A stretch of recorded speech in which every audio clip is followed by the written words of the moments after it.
We have many CVs come through the door every week. Here are some green and red flags that we see in a CV. Let's start with a green flag.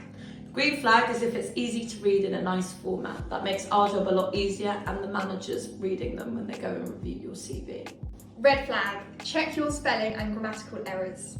If you haven't checked your grammatical errors, a hiring manager when reading your CV will think you don't have attention to detail, you haven't proofread your own CV and you lack care in your work. Green flag, make sure you include all your dates of employment and the durations. Another pet peeve is if you've got all your dates mixed math, it makes it much harder for us to read exactly what your experience has been and the time frames you've worked there. An overly long CV can also be a red flag. Whilst we appreciate you might have lots of experience in previous roles, it's important to keep the CV to a couple of pages, otherwise the managers could fall asleep whilst reading them. Another green flag would be tailoring your CV to match the content of the job description itself. On the other hand, a red flag could be including irrelevant information such as hobbies, including watching Netflix.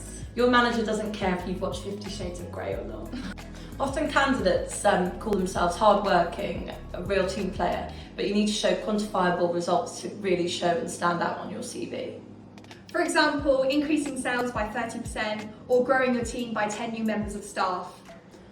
Get rid of the passionate, out of the window and start putting some quantifiable things in there to make yourself stand out. Your CV is always your first impression, so you want to make sure you make the best of it.